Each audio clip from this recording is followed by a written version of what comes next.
noticia de 2014 en el plano internacional la produjeron sin lugar a dudas Estados Unidos y Cuba. Después de medio siglo de distanciamiento, el presidente Obama anunció el principio del fin del bloqueo a la isla. El Papa Francisco, Putin, el ébola y el Estado Islámico también estuvieron en el eje central de las noticias del mundo. Después de 53 años, Cuba y Estados Unidos reanudan sus relaciones diplomáticas. El sorpresivo anuncio de los presidentes Barack Obama y Raúl Castro se ve acompañado por un silencioso intercambio de prisioneros y la celebrada liberación del excontratista judío-americano Alan Gross. El acuerdo incluye el restablecimiento de embajadas, la mejora del libre flujo de información, el envío de remesas, la ampliación de permisos comerciales y la revisión de la designación de Cuba como Estado patrocinador del terrorismo. El mundo es testigo del ascenso de un grupo yihadista que ha sembrado terror en Oriente Medio y parte de Occidente. Gracias a Internet, el planeta entero conoce el que sería el primero de una serie de actos realizados por el grupo terrorista Estado Islámico: la decapitación del periodista estadounidense James Foley. Con un mensaje directo a Occidente, el temible movimiento islamista declara un califato en el norte de Irak y Siria y comienza una interminable campaña de terror que obliga a Estados Unidos y a Occidente a conformar una coalición internacional de 59 países para enfrentar la amenaza. Aunque se desconoce el número real de milicianos, la CIA calcula que cuenta con alrededor de 30.000, de los cuales la mitad serían extranjeros. Un cambio de política en Ucrania desata una guerra civil en el país entre prorrusos y proeuropeos. En respuesta, el presidente Putin ordena una intervención militar en Ucrania, alegando que los derechos de la minoría rusa están siendo vulnerados. Miles de militares llegan a Crimea y posteriormente la península es anexionada a Rusia. Estados Unidos y la Unión Europea responden sancionando económicamente a Rusia, y la OTAN despliega tropas en la frontera ucraniana, dando paso a la firma de una frágil tregua que se mantiene. Alrededor de 1 millón de personas son desplazadas y más de 4.300 mueren durante el año. A mediados de año, el secuestro y asesinato de 3 estudiantes judíos por parte del grupo terrorista Hamas en Cisjordania desata un nuevo conflicto entre Israel y Palestina. El primer ministro israelí Benjamín Netanyahu lanza la operación Margen Protector sobre la Franja de Gaza. El 26 de agosto, tras 50 días de guerra, Israel y Hamas aceptan una tregua indefinida, pactada bajo mediación egipcia. Según funcionarios locales, durante la operación mueren más de 2.100 palestinos, la mayoría de ellos civiles, y 73 israelíes. En marzo se confirma un brote de ébola en Guinea. Aunque en un principio no parece preocupar a las autoridades, la agresividad del virus y la reducida capacidad inmunológica en las personas comienza a preocupar. No pasan 2 meses y la epidemia ya está en 4 países. La OMS la declara un peligro inminente para la raza humana, pero no fue hasta que el brote tocó suelo estadounidense y europeo que se prendieron las alarmas. Hasta el día de hoy, el virus ha cobrado la vida de más de 6.500 personas y ha infectado a casi 20.000 seres humanos. Aún no se ha encontrado una vacuna. La compañía aérea Malaysia Airlines protagonizó en 4 meses 2 de los más graves siniestros en la historia de la aviación mundial. El mundo estuvo en vilo ante la inexplicable desaparición de un Boeing 777 con 239 pasajeros, poco después de su despegue en Kuala Lumpur. Aunque se plantearon varias hipótesis que iban desde un ataque terrorista hasta un fenómeno ovni, el paradero de esta aeronave continúa siendo un misterio. El 17 de julio, otro Boeing de la misma aerolínea se estrella con sus 298 ocupantes en el este de Ucrania. Según Estados Unidos, el avión fue derribado por un misil suministrado por Rusia. Por medio de una acción ejecutiva, el presidente de Estados Unidos, Barack Obama, anuncia una reforma migratoria que permite que alrededor de 5 millones de inmigrantes indocumentados puedan recibir estatus legal para permanecer en el país. La medida ampara también a los padres de ciudadanos y de residentes legales permanentes que llevan al menos 5 años en Estados Unidos. La desaparición de 43 estudiantes en el estado de Guerrero, en México, desata una de las peores crisis en el gobierno de Enrique Peña Nieto. Tras comprobarse que policías y miembros del gobierno local están involucrados, millones de personas se reúnen en las principales ciudades del país para protestar en contra de la corrupción, fenómeno recurrente en el país. Peña Nieto comienza su 3er año de gobierno con su peor índice de popularidad. Millones de personas indignadas salen a las calles de Estados Unidos en protesta a la violencia racial de las autoridades, luego de conocerse varios casos de policías blancos que han matado a personas de raza negra.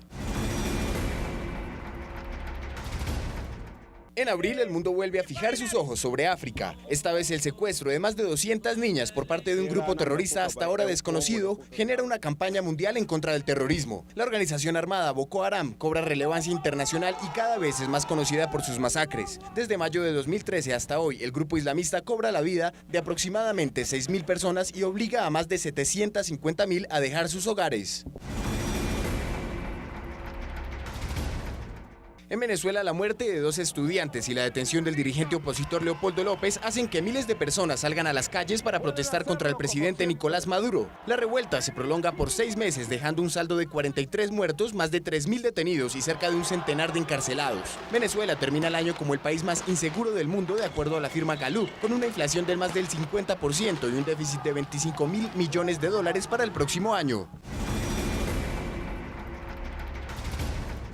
Luego de asumir el liderazgo de la Iglesia Católica en abril de 2013, el Papa Francisco expande su influencia y alcance durante 2014. Se posiciona en distintas listas como uno de los líderes más influyentes del mundo y mantiene alta popularidad entre creyentes y no creyentes católicos. El pontífice inaugura el Sínodo de Obispos, visita Tierra Santa, lidera la santificación de Juan XXIII y Juan Pablo II y se convierte en pieza clave en el histórico restablecimiento de relaciones entre Cuba y Estados Unidos. Y para darle una mirada más profunda a lo ocurrido en el mundo durante el 2014, hemos invitado a la internacionalista Sandra Borda, quien ya hace parte de esta casa de Red Más Noticias. Doctora Borda, muy buenas noches y bienvenida. Hola Camila, gracias por la invitación. Uno de los temas claves y cruciales durante este año fue lo sucedido en Ucrania. Eso sin duda alguna acaparó los ojos del mundo durante un buen tiempo. ¿Qué tan importante fue Ucrania para las relaciones internacionales entre la Comunidad Europea, Rusia y Estados Unidos, 3 potencias importantísimas? Lo que sucede en Ucrania es una muestra supremamente evidente de cómo ha ido cambiando la relación de poder entre lo que son las 2 grandes potencias en este momento en el sistema internacional. Estados Unidos ha estado ayudando a la Unión Europea en su proceso de expansión. Ucrania cae en ese ajedrez de la expansión de la Unión Europea y la respuesta de Rusia es absolutamente automática. Intenta defender su zona de influencia y lo que tenemos en este momento es una suerte de empate estratégico en el que Estados Unidos sigue presionando a través de las sanciones de carácter financiero y Rusia está cayendo, empezando a caer en una suerte de crisis económica y financiera que planea desenvolverse muy mal durante el próximo año. Doctora Sandra Borda, permítame, paso del árbol y miramos un poquito el bosque. Comenzando este año uno veía las revistas internacionales diciendo Vladimir Putin es el hombre más poderoso del mundo. Terminando este año Putin está contra la pared, Obama está reverdecido, ya todo el mundo dice ahora sí se mereció el Nobel de la Paz que le regalaron antes. ¿Qué pasó? Este año es de transición. Sí. ¿Qué se quebró en el mundo? Y el rublo está en el suelo, y el además. Rublo se fue al diablo. Así es. Es bien interesante todo el proceso que se ha surtido durante todo el año porque ha sido supremamente rápido. Parte de lo que ha pasado, como sugiero, es que a punta de diplomacia de la suave, no diplomacia dura, ni a punta de armas, ni mucho menos, Estados Unidos ha logrado poner un poco contra las cuerdas a la Rusia de Putin. Eso obviamente ha ayudado por la debilidad económica de este país y por la ayuda adicional que ha recibido Obama de sus aliados en la Unión Europea. Y lo otro que ha sucedido es que el proyecto de liderar, leading from behind, lo llamaba Obama, liderar desde atrás, ha funcionado y ha funcionado bastante bien. Fíjese usted con lo de Cuba, que seguramente lo discutiremos en un minuto, Obama logra empezar a sacar muy por las buenas y muy sutilmente a Putin del área latinoamericana. Doctora Borda, vamos a movernos un poco de esa geopolítica y hablemos un poco de esa desmarcación del terrorismo, porque es que ahora el terrorismo está basado en una religión que es la religión islámica y hay unos fanáticos que es el Estado Islámico. Este año, ¿cómo va a ser ese movimiento del grupo denominado ISIS? ¿Usted cree que va a lograr consolidar un verdadero Estado Islámico? Yo creo que la discusión sobre el Estado Islámico es bien interesante porque le muestra a uno los dilemas gruesos de la política exterior estadounidense. De un lado, el argumento de los republicanos es que el surgimiento del Estado Islámico es el resultado de la política exterior del presidente Obama, que al retirarse de Irak prematuramente, dicen ellos, permite el surgimiento de este grupo porque estratégica y militarmente deja abandonada una zona que los militares iraquíes todavía no estaban en condiciones de ocupar. Y de otro lado, parte de lo que ha conseguido hacer la administración Obama es constituir una suerte de alianza internacional que, aunque todavía no es muy fuerte, es lo único que tiene para pelear contra este grupo. Lo que vamos a ver en el próximo año es si la estrategia de Obama logra ser exitosa en este sentido, si apunta de alianzas internacionales y a punta de enfocar la guerra contra el terrorismo en un lugar muy específico en vez de expandirse como lo había hecho Bush, ¿funciona o no? ¿Pero va a meterse el soldado estadounidense en Irak? nuevamente? Yo creo que no porque políticamente el año entrante es duro para Estados Unidos, es el inicio de una campaña electoral que en Estados Unidos es muy larga y nadie va a querer pagar el costo de tener tropas ubicadas en una zona tan supremamente difícil y con una alianza internacional tan floja. Bueno, y en este recorrido internacional y antes de llegar a Cuba, que como usted bien dice es un tema impajaritable de lo que pasó el año pasado, uno se pregunta, el año pasado llegó un momento en que estábamos diciendo Israel y Palestina, eso va a estallar y ahí se va a acabar lo que no se había acabado en siglos de enfrentamiento. Y ahora resulta que la cosa está calmada. ¿Hacia dónde va ese conflicto y verdaderamente podemos confiar en esa calma, Chicha? Yo creo que tristemente la comunidad internacional aprendió a vivir con el conflicto árabe-israelí. Todas las políticas exteriores, tanto de la Unión Europea como de Estados Unidos, que son las más importantes en esta región, aprendieron a lidiar con las crisis, aprendieron a subsanarlas y a moverse como por los lados sin que necesariamente escale la violencia más de la cuenta o se resuelva el conflicto. No se logran ninguna de las dos cosas. Esa es la triste historia del conflicto árabe-israelí y en eso hemos estado. Es un conflicto absolutamente pendular que se mueve desde la violencia supremamente acuciante hacia etapas, como usted las llama, Mauricio, de calma, Chicha, y que no se resuelve. Esa es la naturaleza básicamente de ese conflicto y como le digo, creo que lo que muestra este año es que el sistema internacional logró adaptarse tristemente a la forma en la que funciona. Y de Medio Oriente, pues como lo anunciaban ustedes, tenemos que venir a Latinoamérica, a Cuba y a los Estados Unidos y las implicaciones que eso tendrá en el 2015 para Venezuela. Y realmente empezaremos en este año a ver los cambios de esas relaciones de Estados Unidos y Cuba y qué irá a pasar entonces con el gobierno de Nicolás Maduro. Sí, yo creo que el efecto simbólico, que es el primer efecto que vamos a ver, seguramente va a tener manifestaciones claras el próximo año, especialmente sobre los gobiernos de izquierda en América Latina. Sí. Ya lo habíamos discutido en otra ocasión, parte de lo que va a suceder es que va a hacerse necesario un proceso de adaptación político e ideológico por parte de estos gobiernos que se han mantenido sobre la base de un discurso antihegemónico, antiestadounidense supremamente fuerte y que ahora van a tener que jugar a moldear para seguir contando con el liderazgo de Cuba en la región. Lo interesante va a ser justamente cuál va a ser la naturaleza de ese proceso de ajuste, qué va a pasar con el ALBA, con el UNASUR, con la CELAC, que son todas organizaciones que se crearon sobre la base de actuar independientemente y casi que en contra de Estados Unidos y no con él. Porque sin lugar a dudas el año pasado y este 2015 fue y ha sido un año de muchos cambios y a uno le parece que la política exterior colombiana es como un mesero llevando una bandeja con una copa delicadísima. Atención que yo llevo el proceso de paz aquí, no puedo mirar para ningún lado, no me muevo en el piso. ¿Es así de monoobjetivo la política exterior colombiana? Yo creo que sí, y lo ha sido por mucho tiempo, tanto durante las etapas de proceso de paz como durante las etapas de conflicto armado explícito. Colombia ha utilizado justamente esta dinámica de la confrontación para organizar su política exterior. Esta etapa a la que nos estamos acercando, si el proceso de paz es exitoso, nos va a obligar a repensar eso, porque ya no vamos a poder utilizar el conflicto como eje conductor de la política exterior colombiana. Las preguntas van a ser entonces, ¿cuál va a ser la agenda y cuál va a ser el plano, la hoja de ruta que va a guiar la adopción de ciertas posiciones en el sistema internacional? Ahí nos vamos moviendo. El año entrante vamos a tener que lidiar con temas gruesos. Creo que el tema con Nicaragua, por ejemplo, va a ser supremamente importante en la medida en que el gobierno ya manifestó su intención de negociar con ese país. Tendremos que estarle echando ojo a cómo se desenvuelven esas negociaciones y va a ser un año en el que si el proceso de paz es exitoso, todos en este país nos vamos a tener que sentar a pensar qué tipo de país a nivel internacional queremos ser, porque ya no vamos a ser un país en conflicto. Claro, doctora Borda, y si es exitoso el proceso de paz, no solo la comunidad nacional, sino también la internacional se va a sentar para ver cómo le ayuda a Colombia. ¿Cuáles son los países que se van a meter la mano al bolsillo para ayudar en el posconflicto colombiano? En ese tema yo soy un poco más pesimista. Yo creo que el interés de la comunidad internacional en la resolución del conflicto armado colombiano se perdió y se perdió en una muy buena parte gracias a lo que sucedió en el Caguán.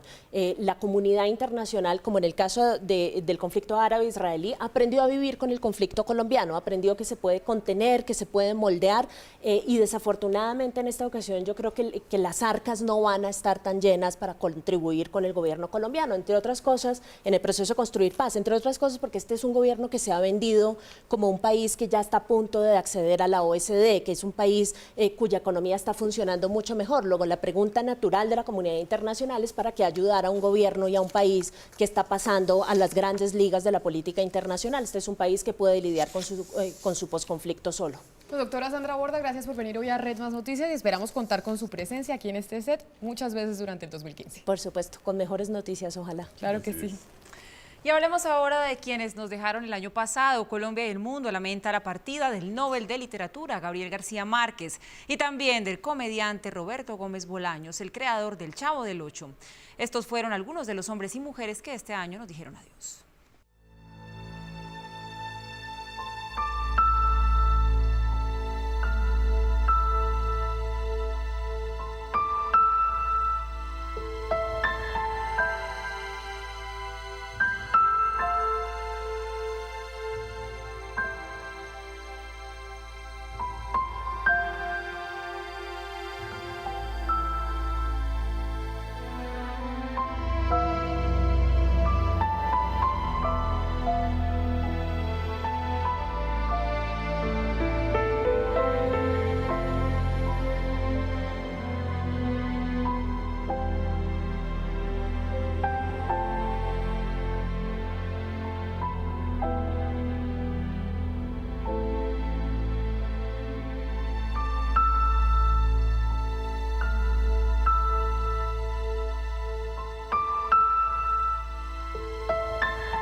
Y sin duda el 2014 fue un año inolvidable para todo el deporte colombiano. Colombia fue quinta en el Mundial de Fútbol, el pedalista Nairo Quintana ganó el Giro de Italia y Caterina Ibargüen se consolidó como la mejor atleta de salto triple. Y hubo muchos logros más.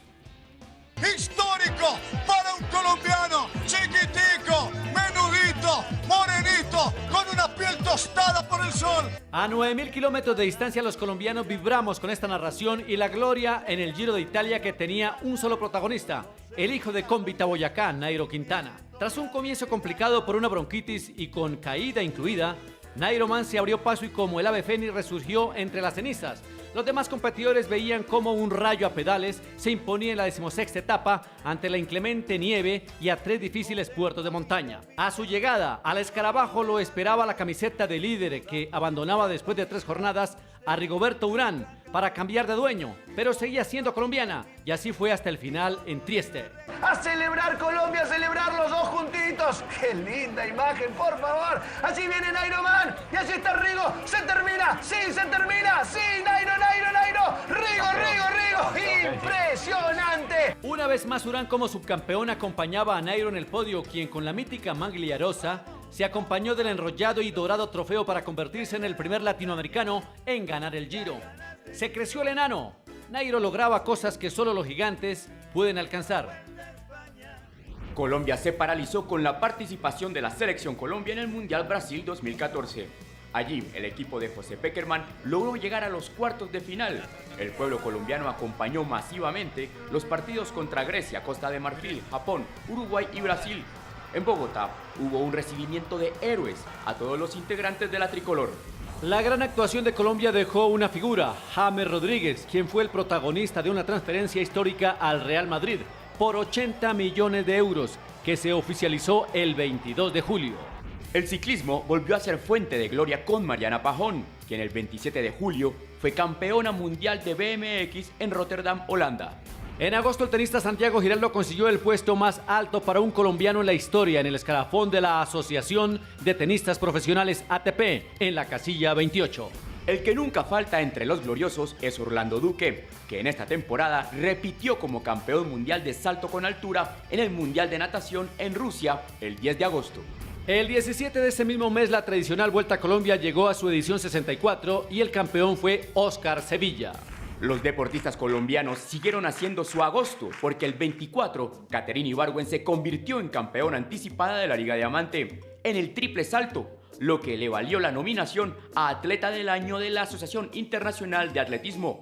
La antioqueña repitió el galardón del 2013 y quedó a 19 centímetros del récord mundial con un salto de 15,31 metros en la parada realizada en Mónaco. Caterine ocupa el quinto puesto histórico de la modalidad de triple salto. Llegó septiembre y el fútbol puso sus ojos en la novela de un colombiano, Falcao García, quien después de muchas especulaciones concretó una histórica transferencia al Manchester United. El paso fue por 10 millones de euros y la opción de compra es por 55 millones. Después de mucha expectativa, el Tigre no ha jugado ningún partido completo a raíz de una lesión muscular que no le ha dejado recuperar su forma futbolística de manera óptima. Sin embargo, el técnico Luis Van Gaal ha recibido críticas por no darle al Samario los minutos suficientes para que retome el ritmo. El ciclismo nacional tuvo un nuevo episodio con el clásico RCN Claro, competencia que llegó a su fin el 5 de octubre, coronando campeón al boliviano Oscar Solís. El fútbol local dejó un campeón inobjetable y hegemónico hasta el momento, Atlético Nacional, que venció desde cobros desde el punto de penal al Junior. En el segundo semestre, Santa Fe y Medellín decidieron al actual campeón del fútbol colombiano. El rojo bogotano superó a los antioqueños y por puntos fue el mejor equipo del semestre, además de lograr la clasificación a la Copa Libertadores de América. El 2014 será recordado por siempre como un año lleno de frutos dulces y gloria para el deporte colombiano. Y por eso nosotros en Red Más Noticias también tenemos invitado para hablar de uno de los grandes logros de Colombia, de la selección en el Mundial de Fútbol del año pasado en Brasil 2014. Por eso estamos con Gerardo Bedoya. Gerardo, bienvenido, tantos recuerdos también como futbolista con la selección Colombia. Ahora lo tenemos también como panelista de fútbol y él sigue jugando porque a pesar de la edad que tiene, pues él sigue jugando ¿Usted fútbol. le está diciendo viejo? Eso destácate, no le daban Ahora, así desde este año, en el 2015, va a estar con el Cúcuta por el tema de los cuadrangulares también de ascenso, sobre todo pues tratando de que este equipo vuelva a primera división. Pues Gerardo, bienvenido y ese año que ya pasó con tantísimos logros, tantas alegrías que nos dejó la selección Colombia. Bueno, hola Vani, de verdad que fue un gran año para Colombia en todos los deportes. Mariana, Caterine, Nairo. Sí. Pero creería que también lo que fue el fútbol, el mejor año también en la historia, y lo de James, ser goleador de un mundial, creo que nadie se lo esperaba, ni él tampoco, y creería que nos dio muchas alegrías. Sí, uno pensar en un solo momento para hablar de este gran año dorado, porque fue magnífico para nuestros deportistas en Colombia, pues todos hacemos referencia al fútbol, por supuesto, porque es el deporte que más apasiona en el país. ¿Cuál fue ese momento, Gerardo, que lo marcó a usted durante el Mundial de Brasil? Ese partido, ese gol, ¿qué lo va a dejar recordando por siempre? Bueno, fue un gran mundial, pero el gol de James contra Uruguay creo que es el que en el Maracaná. Todos lo recordamos y votamos por él en la página de internet. Y abrió como ese camino, ese paso a la siguiente ronda, marcando historia. Creo que todos lo vivimos y fue el que más nos hizo sonreír. Y no solamente en Brasil se sintió pues la fiebre amarilla, sino también en Colombia. Ustedes que estaban aquí en Colombia también lo vivieron de una manera especial. No, el país se convirtió, el país acá fue otro. El país era mundial. Sí, claro, pero Vanessa está mundial. chicaneando porque ella sí fue al mundial. No, fue una referencia porque como nosotros que nos quedamos aquí. ¿Ustedes cómo lo vivieron allá en Colombia? Cuéntame, por favor, pues para yo saber. Y pocas veces se ha visto el país así. Creería que ojalá uno pudiera ver de nuevo cómo se volvió Colombia. Era increíble. Yo tuve algo parecido, pero a ver, sin ánimo de chicanear, pero fue cuando quedamos campeones en la Copa América, que el país también salían 1000 personas a recibirnos en toda parte, pero esto fue, vuelvo y repito, increíble, Gerardo. increíble, la alegría fue muy grande. Y ya que habla usted de Copa América, es que eso es lo que se nos viene en este año. Eso Vanessa, le iba ya a nos estamos preguntar preparando yo, pero para Camila, Chile. Camila le encanta el deporte y ella está inquieta. Sí, yo quiero saber usted qué cree, cómo nos va a ir, porque Chile está muy fuerte, va a ser el local y todo Sí. indicaría que puede llegar a ganar. ¿Con qué expectativas tenemos que llegar al Cono Sur? Las mejores, Colombia ya nos acostumbró mal, nosotros ya no queremos estar, ¿cierto? Ya no queremos estar por debajo, Peckerman, pero Peckerman también nos enseñó a ganar, creería que hay que pensar, interiorizar y soñar que podemos ganar una Copa América nuevamente, porque si vamos solamente a participar, quedará Argentina, Brasil, de pronto Uruguay y Chile peleando la Copa. Vamos a ganarla. Vamos a ganarla Claro. y Colombia tiene con qué. Tiene mucha más experiencia en los jugadores. James, por ejemplo, tenía 22, 23 años en Y el ahora Mundial. con Va todo a lo tomar que un hizo el año más, pasado con en el Real todo, Madrid. Mucho más recorrido. Creería que podemos soñar en ganar una Copa Y esperamos América que nuevamente. Falcao pueda jugar muy bien También, también. porque miren que ya vimos en el cierre del año pasado que en Ay, la qué Premier bueno League ya eso, fue titular, ya hizo goles, así que también es una de las expectativas que se tiene para este nuevo año con Radamel Falcao y hacer más goles y que vuelva a llegar a su nivel. Claro, no, y lo mejor es que los jugadores colombianos están ubicados en las grandes ligas del mundo y que están sobresaliendo. Entonces, Colombia tiene que pensar que puede ser campeón o al menos puede pelear una Copa América nuevamente, perderle el miedo a Brasil, a Argentina. Creo que nosotros futbolísticamente estamos muy cerca de ellos, pero mentalmente todavía nos falta un poco. Es cierto. Bueno, Gerardo, muchas gracias por habernos acompañado en este comienzo de año. Después nos cuenta cómo celebró la Navidad y también el Año Nuevo. Pero antes de irnos a la pausa, Mauricio, ¿cómo olvidar a Mariana Pajón? Ya lo veíamos en el informe, ¿cómo olvidar a Nairo Quintana? pues Y atención con el ciclismo, porque Rigoberto Urán va a correr las dos. El Giro de Italia en el próximo año, también el Tour de Francia. Nairo que va por su Tour de Francia, así que tendremos más logros. Una Mariana Pajón, una Caterina Ibargüen, No, pues mucho más. Caterina Ibargüen se ganó todo en el 2014, o sea, Sí. superó todo. Liga Diamante y además también los Juegos Centroamericanos. Y recuerden que continuamos con el ciclo olímpico en este año, todo rumbo a Brasil, a Río 2016. No, mal acostumbrados, como dice Gerardo, eso sí, todos nos dejaron mal acostumbrados el año pasado y este año estamos muy expectantes a ver cómo es que nos pinta este 2015. Otra vez de amarillo, azul y rojo en todos los países, en todos los torneos, con muchísimas medallas. Así esperemos. Mi gato se está quejando que no puede vacilar. Si donde quiera que se mete